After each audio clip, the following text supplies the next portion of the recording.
I've come to suck your blood. Eavesdroppin.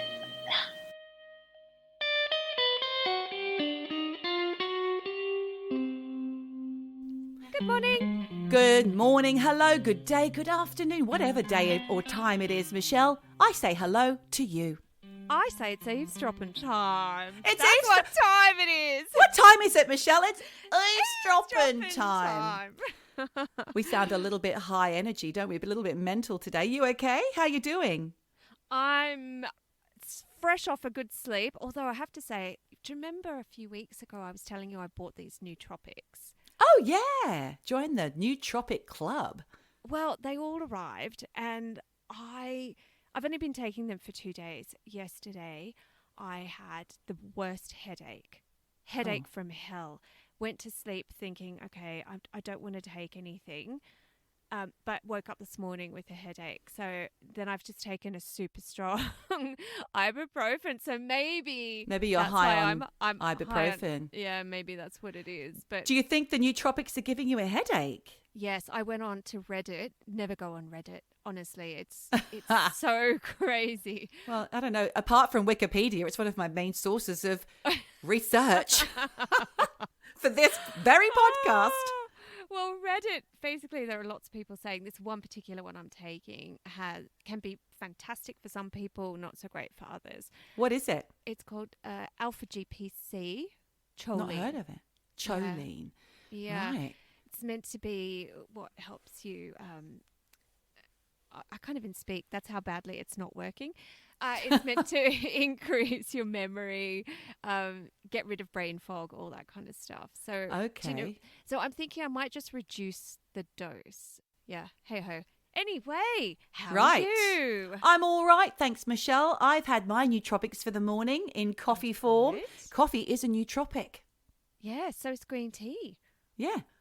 Well, listen, Michelle, this week I was reading the news. Oh, I didn't actually. That's a lie. I wasn't reading the news. It pops up on a screen, doesn't it? Sometimes a little headline here, a little headline there.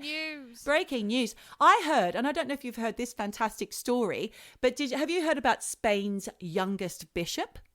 No. He's about 52, and I've forgotten. I didn't write his name down, 52? Unfortunately. Yeah. I love that he's young, considered young. He's a bishop. Yeah, I think you have to be really old to be a bishop. But this is from not the Daily Telegraph, that's Australian, isn't it? This is from the British paper, The Telegraph. Okay. He was such an extreme bishop that he would perform exorcisms and gay conversion therapy. But recently he resigned because he fell in love with a woman, of satanic-themed erotic fiction. How fabulous is that? So his Catholic colleagues thinks he's been possessed by the devil. Okay. That's why he's fallen in love with her. They think, oh, obviously something's happened. He's been overcome. Well, it could have easily happened when he was exorcising someone.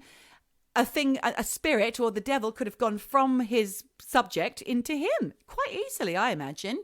There's also another word for this. 2 words. Cunt-struck. Oh.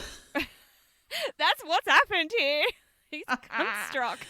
Well, this is how they met, right? The object of his affection is the author of such tomes as The Hell of Gabriel's Lust, which deals with occultism and sadism, as well as the raw struggle between good and evil, God and Satan, angels and demons.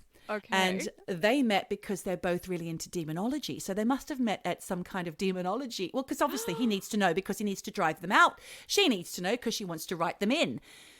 But his churchy pals told Spanish media that they believe he'd been possessed by demons. One of them said this was not a problem of celibacy, but rather of infestation. It's serious business. Mine's been infested. Now, 2 things here. Apart from what you said before, which was very rude. Sorry, Mum. Tombs or tomes? I say tombs. I say tomes. We need our Taggart. Well, we need our Taggart here. You've said Al Taggart again. His name's Al Taggart. Oh my God. I wanted to mention Al actually, because anyone who doesn't believe in Al, there is some Al Taggart. He's Australian. He has restarted the Corona appropriation art replication project that he started during the first lockdown, the first global lockdown last year. He and other like-minded art fans of really old art, you know, the stuff that you'd see in the British Galleries, in the National Gallery rather than the Tate, which is modern. Yeah, some really good, like, not Dante's Inferno yet, but there's been some really good things like Girl with a Pearl Earring, that kind of era. He's doing some good stuff on there. He and his family get all dressed up with tablecloths on their head, much like you did for our last week's social media, and replicate these amazing, and they've been on the news. They replicate these amazing artworks. So look it up on Facebook, Corona Appropriation. I'll take it. I'll take it's not a mythical creature. I'll take it's not a unicorn. I'll take it's not a made-up person. Gave us Bay, wit, and so much more. Gave us Bay, wit, and so much more. Speaking of our videos, our social media. Yeah.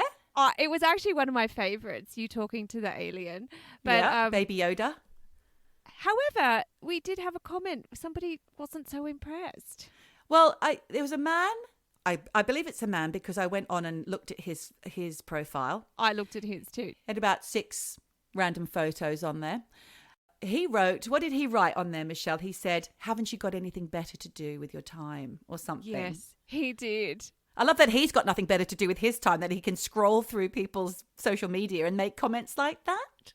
Cheeky. Tart and Pie. His name's Tart and Pie. Oh, is it? Okay. Yeah. Well, I wonder how he found us. Well, it must have been a hashtag. Must have been one of those hashtags. Hashtags Neenish tarts for smoko. Anyway, did you see too that we got tagged? No. Oh, the Bruderhof communities. Yes. Bruderhof, they know about us. And honestly, I did give them a mild thumbs up. So they've got nothing on me. Nothing on me. But I called them slut shaming in the post. Yes, you did. Okay. So there you go.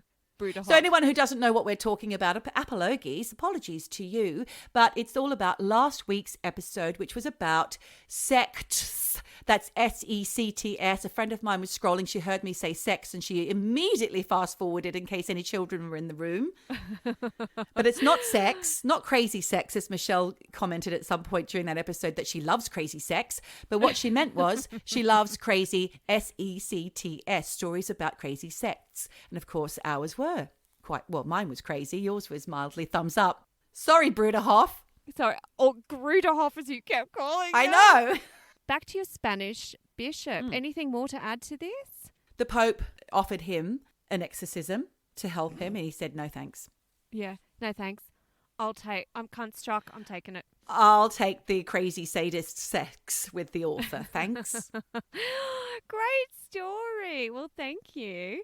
I had just a very quick shout out. Shot. This is to Wiz, who has had a previous shot. She's been shotted at before. She has. We gave her a shot.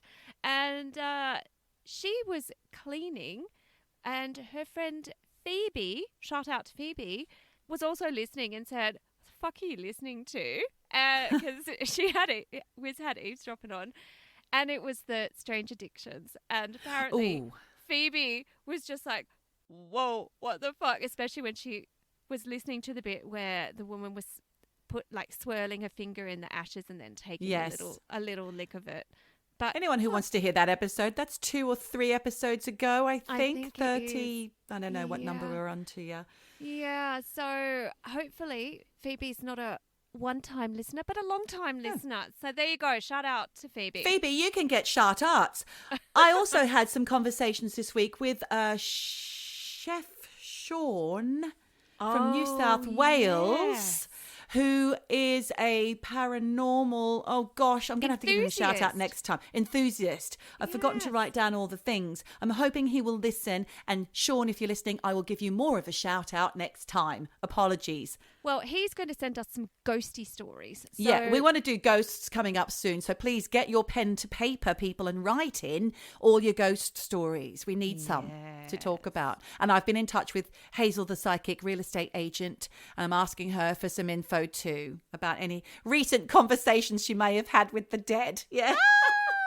I would need hazel. I need more hazel in my life. Yes, me too. Well, speaking of all of that, Yes. what are we talking about this week, Geordie? Well, this week, okay, I had a conversation with a friend recently who told me of an experience that she had where she passed out.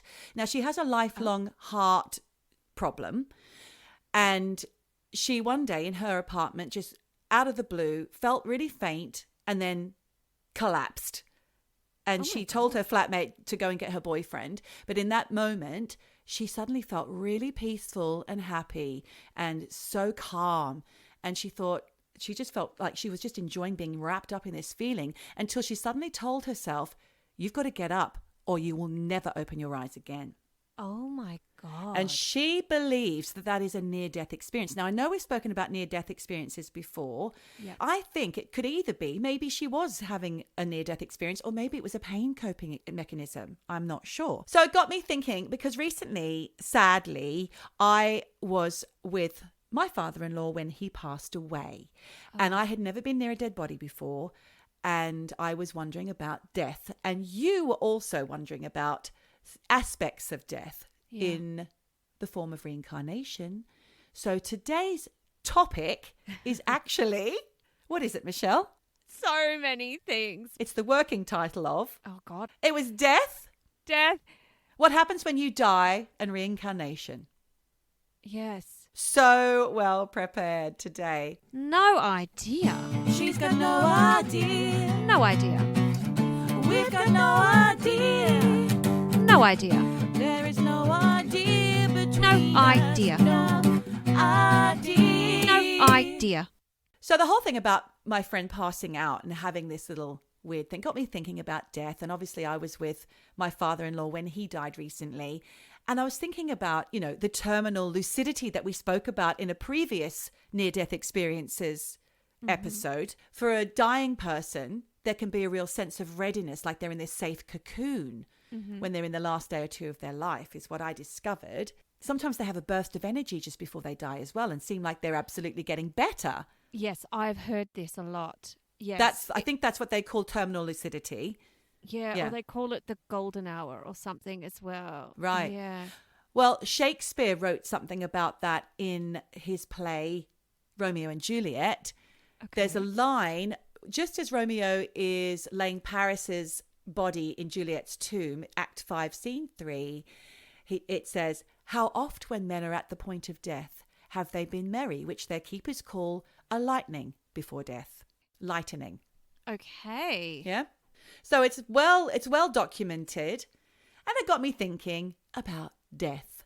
Are you ready to hear what happens when you die? Oh, Jesus Christ. Do you want to know? Are you going to say the word fluids?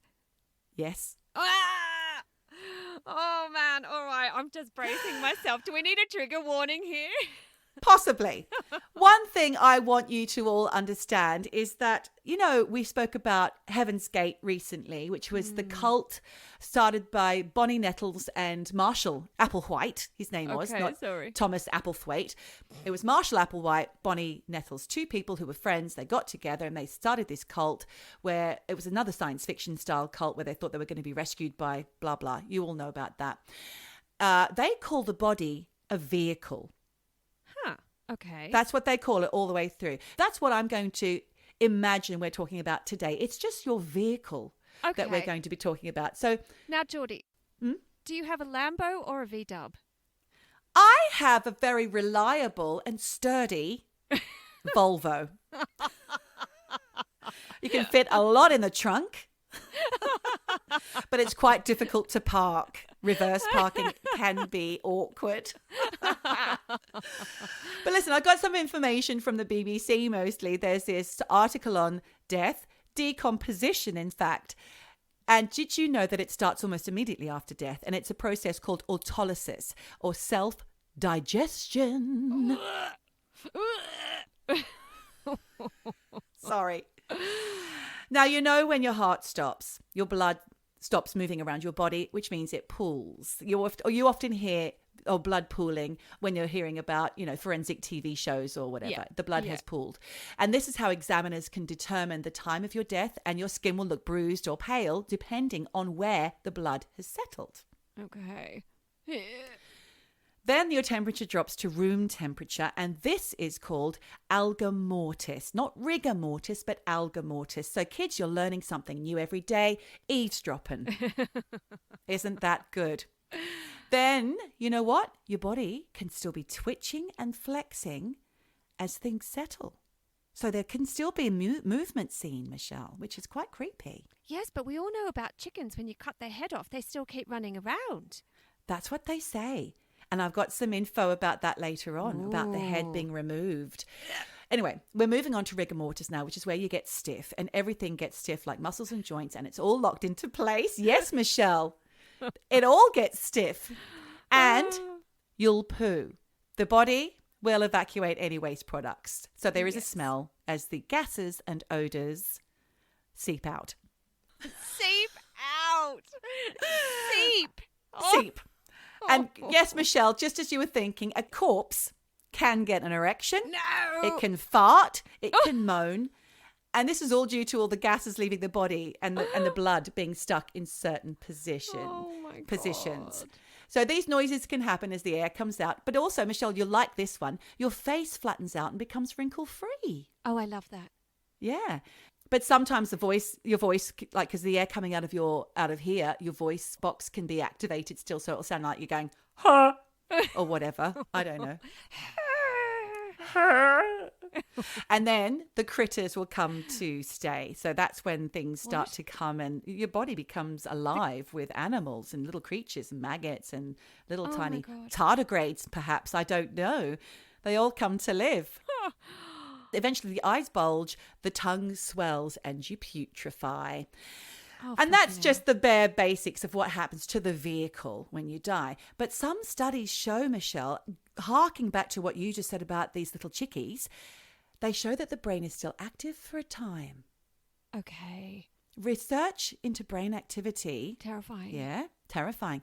Research into brain activity of rats who have been decapitated show a burst of brain activity for about a minute after the heads have been cut off. I know. So this was fascinating for me. So I went down a little wormhole. Yes. There's a case of a murderer called Charlotte Corday who was publicly executed in 1793. She murdered a politician or something. Sorry about the details being very vague. This is eavesdropping. You should be used to it by now. Yeah. But according to reports of the day, Corday's severed head was lifted up by the executioner who slapped her across the face.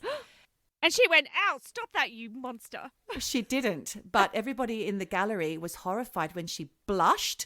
And I'm thinking, well, if you're going to slap a face, there'll still be blood in there. Maybe it rushed to the point of contact. Yeah. That's easily explained. Neil, get in touch. But everyone was horrified when she looked angry and indignant. She had an expression on her face. It changed. She was like, my God. How dare you slap me? Who cares that you just cut off my head? How dare you slap me? And then it's also said that Anne Boleyn, when she was decapitated, beheaded, Henry VIII's second wife, she tried to speak. Her lips were moving. No. It's said, I mean, we don't have absolute proof of this. These are just anecdotal. In 1989, more recently, an army veteran saw his friend decapitated in a car crash. And according to his story, the severed head showed emotions of shock, followed by terror and grief as its eyes glanced back at the separated body. Oh, Jesus Christ. Oh, my God. I know. But have you ever been with an animal or a person at the moment of death? No, thank God, because I left the room for 5 minutes and when I returned, my father-in-law had passed away. But that's the closest it's been. Yeah. Okay. Because you have, haven't you? With our old cat. Yeah, with Peanut. And I'm going to try and maybe talk about this without crying, because normally whenever I talk about Peanut, I lose my shit because she was such a special little cat. Trigger, warning, warning, trigger, warning. Look out! Trigger, Oh my goodness! warning. Chips! Brace yourself, Mavis. She, unbeknownst to me, she'd been unwell for quite some time, but cats managed their symptoms, and turns out she had jaw cancer. Oh. And I had been away in Japan for 3 weeks, and a friend was looking after her. And when I came back, she had blood coming out of her mouth, in her spit, and I was like, what the hell's going on? Took her straight to the vet, and the vet just said, she's in a lot of pain. You need to put her down. Literally there and then. I was not prepared at all for that outcome. God. I thought, here's a little cortisone injection and steroids and off you go. I did not think that was the end of it for Peanut. And I had Peanut in my arms, and when they gave her the injection, and she was looking up at me. Oh, no, Michelle. Yeah, she was looking at me, and she had such trust and such love, and I felt like I absolutely betrayed her because I knew what was coming. And she was in my arms, and the injection went in, and I can't really describe it more than a light went out in her eyes, and her whole body just went limp. And it really was that moment of whatever it was that animated her and made her alive. It was gone. It was gone. And I had never experienced seeing literally the life drain from a living creature, and especially one that I had a connection with. And it was really distressing.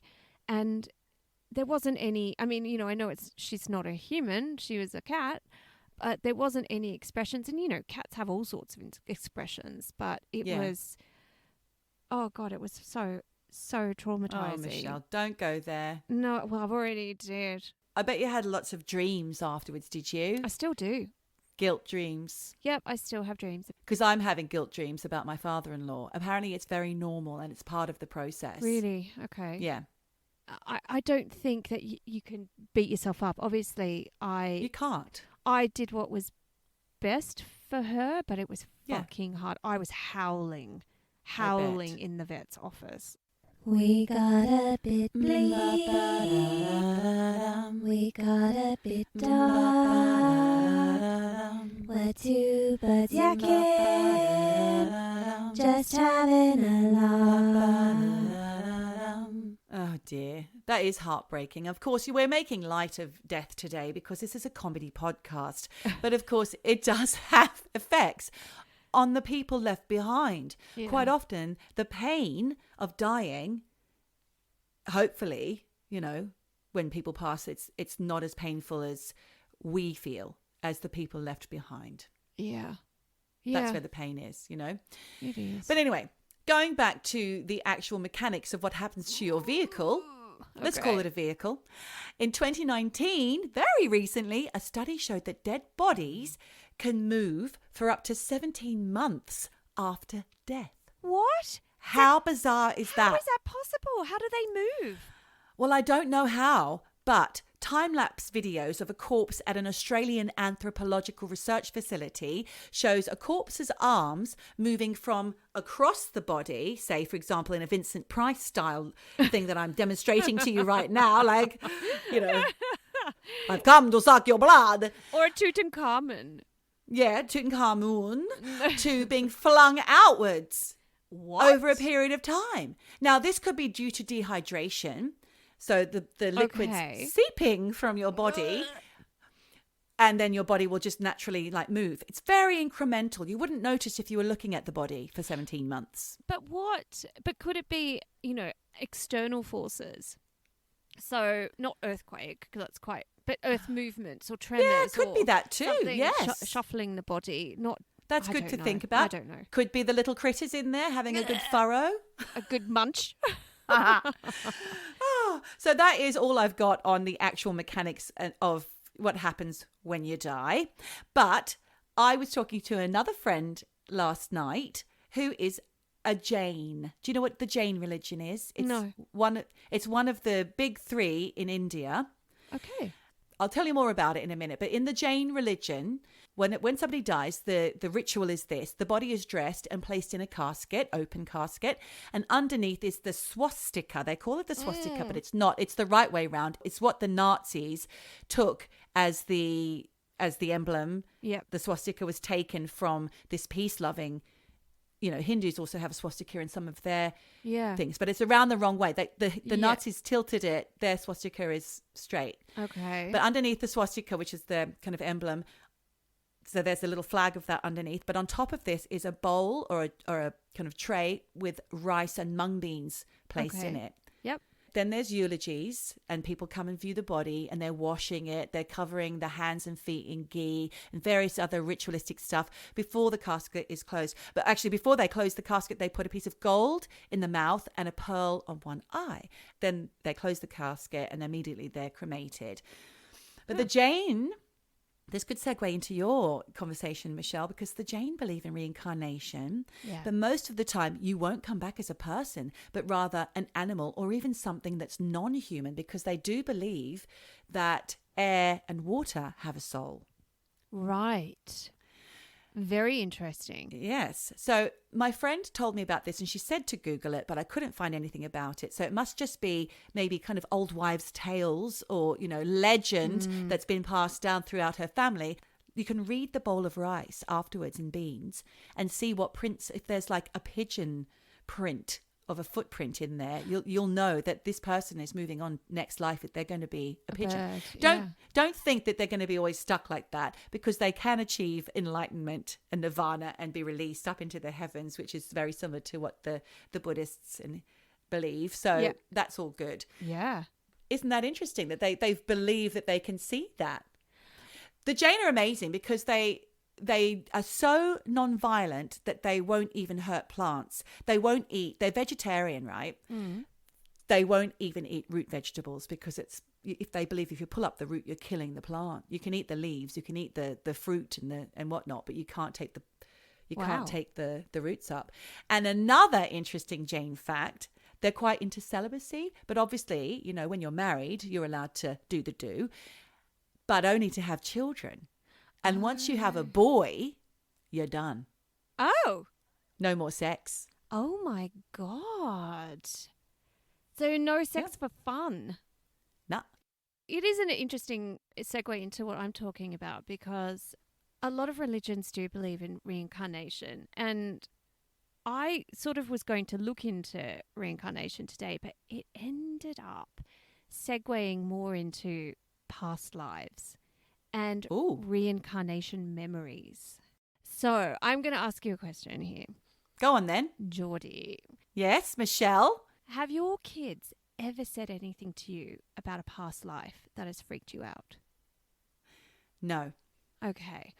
Because a couple of weeks ago, Dan Schreiber, and he's this guy who is the co-creator of Radio 4's Museum of Curiosity radio show. Love it. Yeah. He also co-hosts a podcast called No Such Thing as a Fish.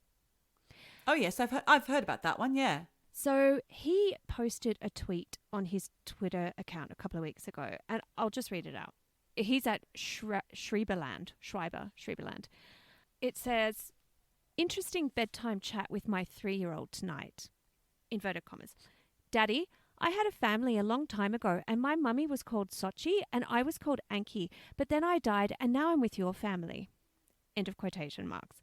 And then he writes, "Anyway, if anyone needs me, I'll be cleaning up the pants I just shat for the rest of the night." So, yeah. That is like the episode that we did about with the kids who had memories of other lives. Like one was a pilot at the Battle of Iwo Jima and went down and he kept having dreams of it. Exactly. It's madness, isn't it? What do you think it is, Michelle? Well, so many things. But look, I'm not joking. That tweet had something crazy, like more than 5,000 comments and retweets. Cool.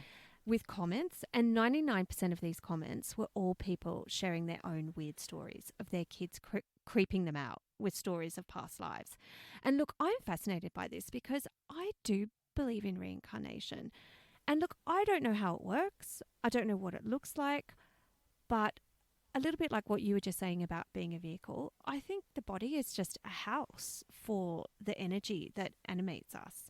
And look, last week you talked about the Raelians and the idea of eternal life. And you talked about the essence of what makes any of us who we are. I don't think any of us really knows what happens to that essence.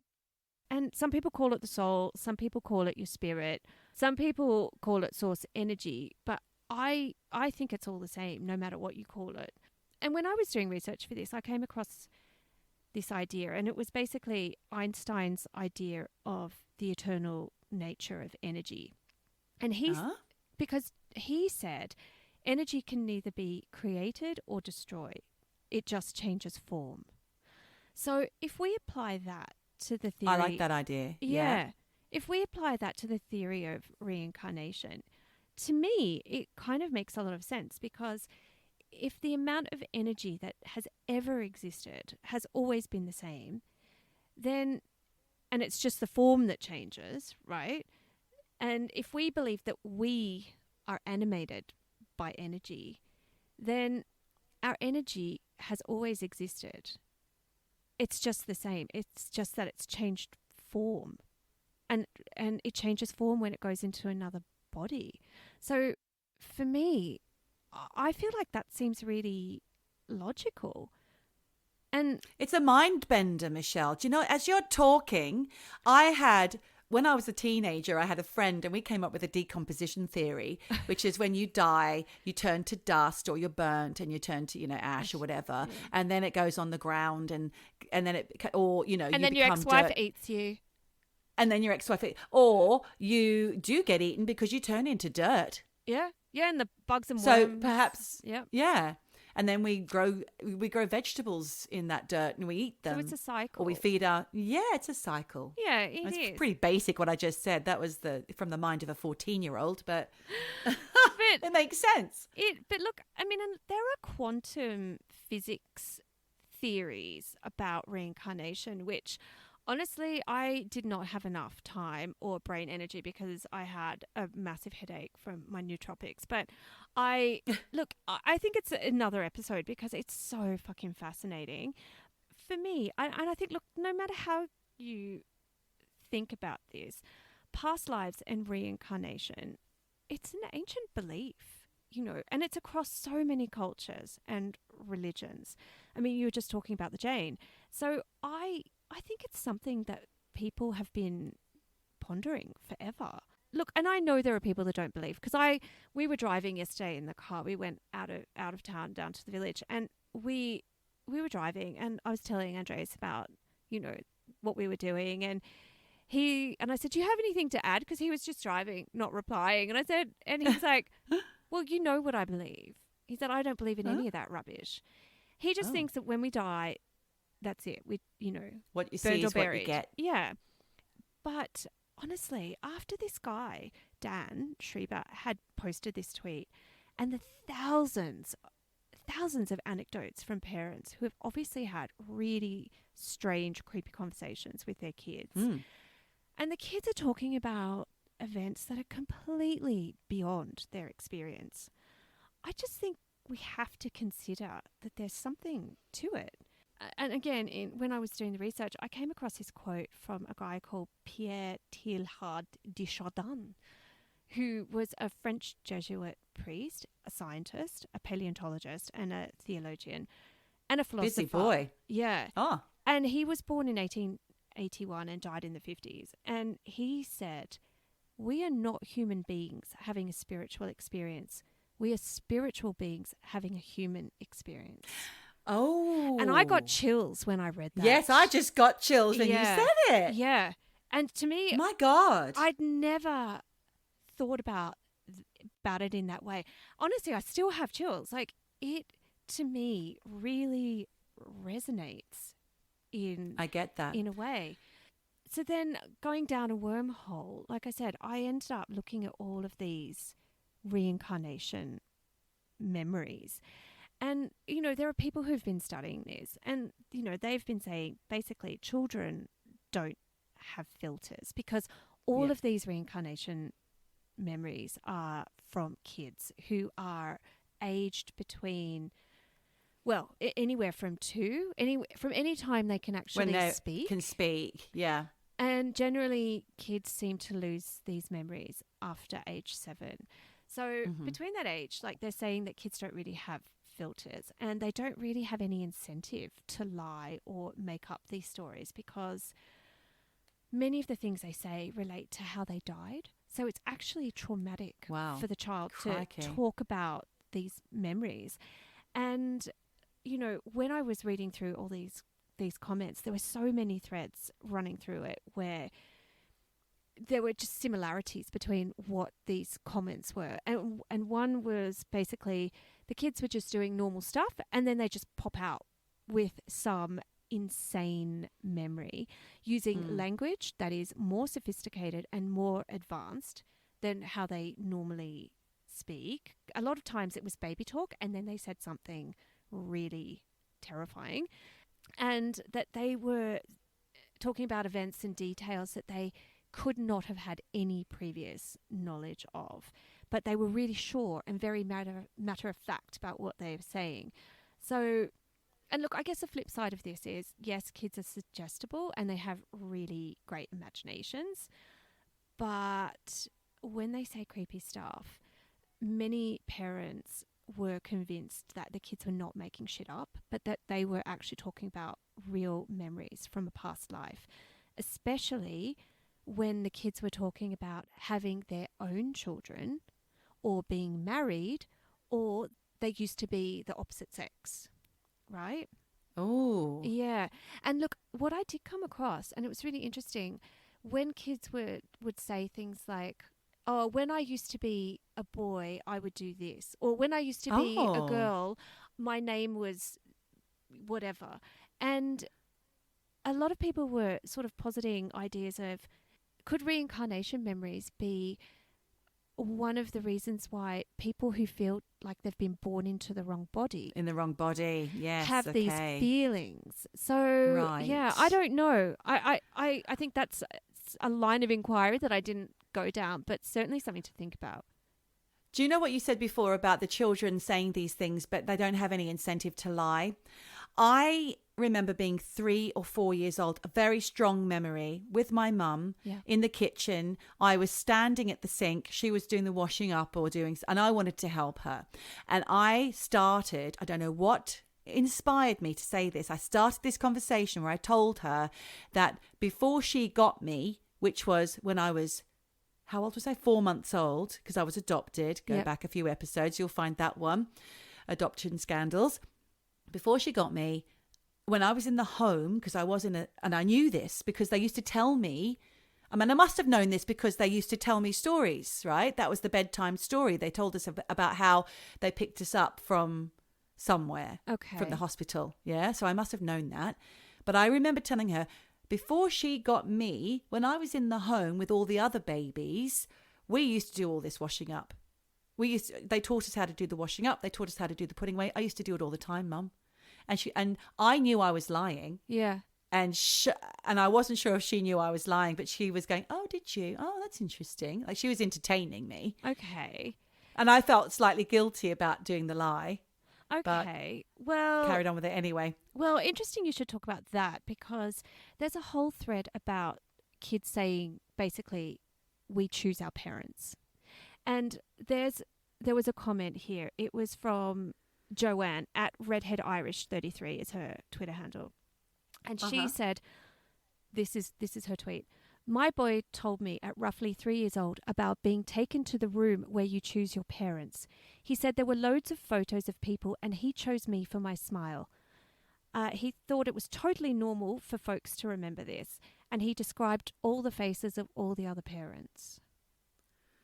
Interesting, but could he just be a fantasist like me at 3 and Maybe. 4 and be making shit up? Maybe. There is that possibility. Of course. And then we go to Rora Monroe. So she says, my son at age 7 told me he was in the universe with God and had 3 doors to choose from. He said one had more time in it and he didn't have to come back. But he picked me in the middle door, walked through it and cried as he was born. He couldn't remember what was behind the 3rd door. Oh, my God. Yeah. That's quite eerie. Yeah. So one has more. So the one that he didn't choose had a longer life. Oh. Maybe. That's what as his mother, hearing that, that's what I'd be thinking. Oh, my God. Yeah. But then there were things like, this is from John Kennedy. When my little brother was small, he said to my mum, this is where I died, wasn't it, Mummy? She was bathing him at the time, and 18 months before he was born, she had a miscarriage in the bath. Oh, my God. Yeah. And I'm not joking. There are thousands and thousands of tweets like this in reply to Dan Schreiber. Like people saying all weird stuff that kids come out with. Yeah. With regards to that one, I've heard there's a story somewhere. We haven't covered it, but I've heard it on other podcasts of where 2 little girls were killed, and then the parents went on to have 2 more children, and they had memories of the things that these children, the older siblings who were killed, used to do. And it used to freak them out. They felt that their new children had been reincarnated. Their old children, sorry, had been reincarnated in the new one, if you see what I mean. Yeah. But Moira, our resident historian, and I were discussing this the other day. Yeah. She raised it, actually. She didn't know we were doing this as a subject. And she raised it. She's honoured, isn't she? She's in the zeitgeist. She is. Zeitgeist. She said... But she came across it in a different way, Michelle. She didn't say it was something to do with reincarnation. She didn't believe that the vehicles were, had somebody else's essence in them from a previous life, and that's where the memories come from.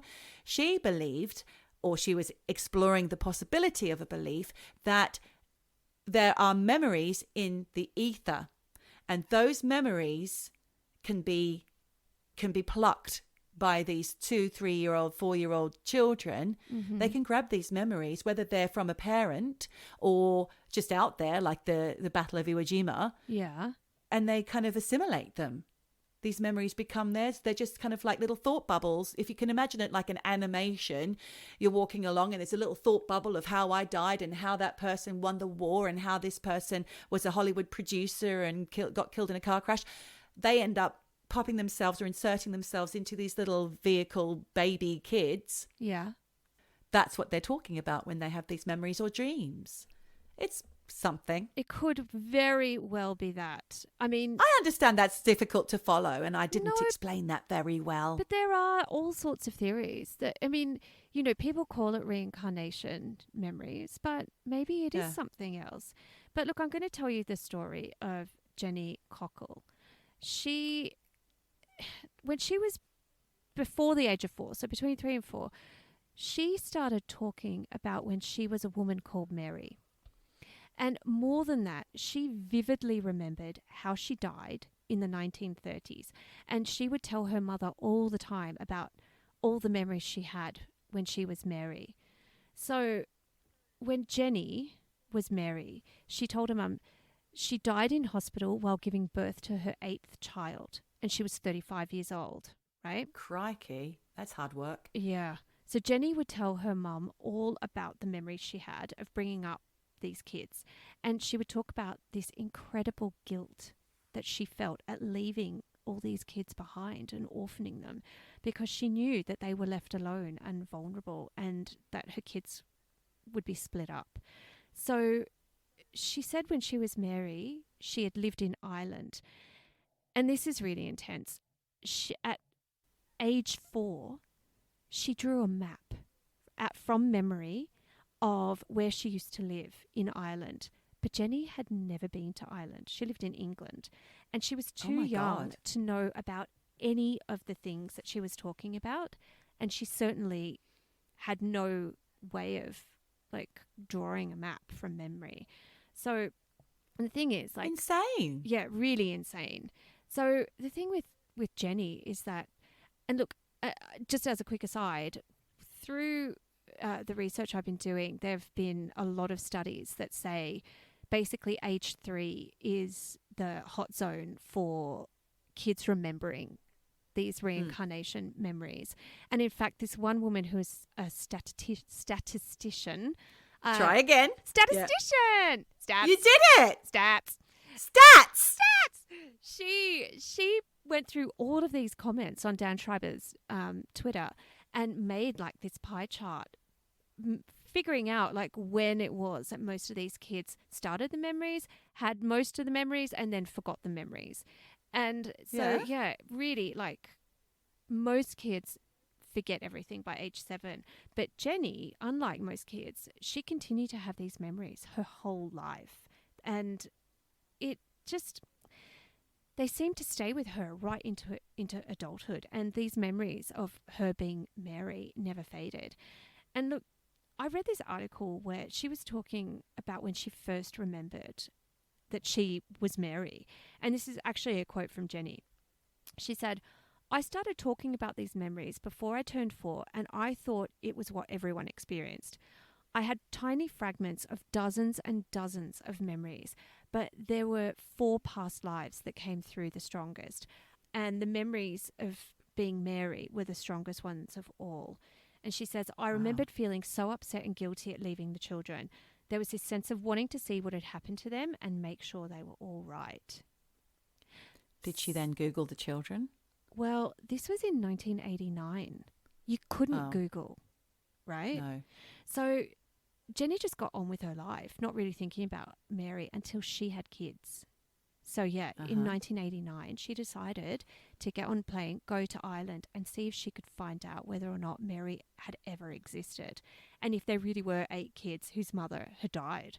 So, from her memory, she redrew the map and somehow she managed to narrow down where she thought she might have lived when she was Mary.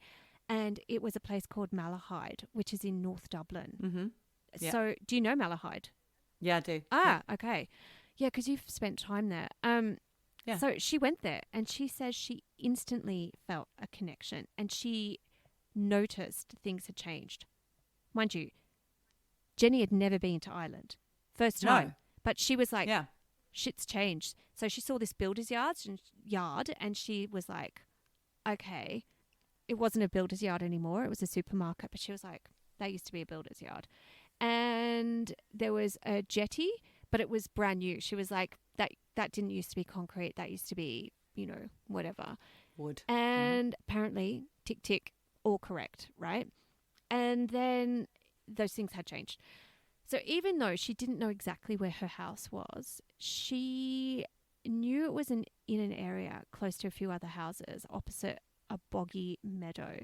So when she was in Malahide, sort of guided by her memories, she walked to a spot where she thought the house should have been, but there were only these torn down houses there because they were making way for a housing development. So she was like, I think that's where I lived. But basically, she was in a place she'd never been to and she recognized all this shit. So she knew she probably was in the right place. She recognized places without knowing how. But she didn't know what Mary's surname was, only that Mary had lived in the 1930s and had died 21 years before she was born as Jenny, right? So she went around and started talking to a few old timers in Malahide and she struck up a conversation with this guy who remembered that, actually, there had been a family who had lived exactly where she had said, in one of these houses that got knocked down. And he told her that this woman had had 8 kids and had died during childbirth and that her name was Mary Sutton. Oh. Yeah. So now she's got a name. She's got a name. And she has confirmation that the exact place she went to, a woman had lived there with 8 kids. So incredible. And like I said, this is all like pre-internet. So this is all face-to-face stuff here. Yeah. So basically, she thought, okay, now I know. She could go to births, deaths, to marriages now, though, couldn't she, to the registry office and find out? Yeah, she probably could, actually. So she decided she was going to track down these 8 kids that Mary had orphaned. So she put some ads in a couple of the Irish newspapers, and a guy called John got in touch and said he thought he was one of Mary's kids. And he then put her in touch with his brother, Sonny, who was living in England. And look, at this point, the BBC got wind of this story and asked if she would be part of this show called Strange But True. And she and Sonny both agreed to it. So what they did was they interviewed Sonny and they interviewed Jenny separately before they'd ever met. Yeah, right? They never met, Because they wanted to see how Sonny's memories matched up with Jenny's reincarnation memories of being Mary. And apparently there were 9 pages of Jenny's memories that, tick, tick, tick, all lined up with what Sonny had said. So Sonny was absolutely fucking convinced that this woman was Mary. And look, I watched some of this documentary. It's quite hard to find, and there were only like little clips, but I managed to see some. And Sonny's in his 70s. And, you know, Jenny is in her, 30s or something.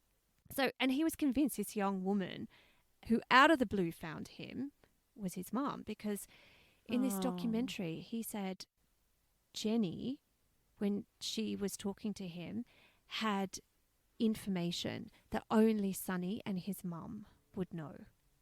Oh, my goodness. Yeah, really, really insane. But of the other 7 kids, one had died, so 6 of them, they were all then in their 60s and 70s. They didn't think Jenny was Mary. They thought their mother Mary was sending a message through Jenny. Yeah. There you go. And that Jenny's efforts to track down all the siblings who had been separated and sent to live with, you know, different family members or adopted, this was Mary's way of bringing them all back together. Oh, my goodness. What a lovely story. Yeah. And it's beautiful. Yeah. And look, it was really emotional, actually, because they had Jenny's mother talking about when Jenny was a little girl and talking about being Mary. And she said it was intense being her mum because she was so certain. And look, I don't know how, as a little girl, you know all of this stuff that later turns out to be true. You know what I mean? I don't know. It's strange but true, Michelle. I'm going to check that show out. It sounds amazing. Yeah. There was another few threads on this that were really interesting. It was about sort of violent deaths. It seemed that a lot of these kids were talking about, you know, being killed, right? In all of these comments. There's a guy called Jim Tucker, and he is a psychologist and was a director of the Division of Perceptual Studies at the University of Virginia, and he did a lot of research into these reincarnation memories. He says, in many cases, children remember violent or unusual deaths. And like I said, so many tweets and comments where people remember, these kids are remembering like horrible ways they died when they were someone else.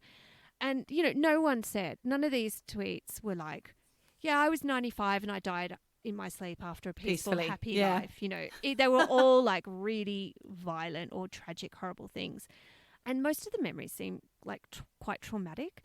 So is it possible that only the souls or spirits or energy or whatever you want to call it that comes back to be in another body are people who had died tragically or too early in their previous lives? So they're coming back. They're getting another chance.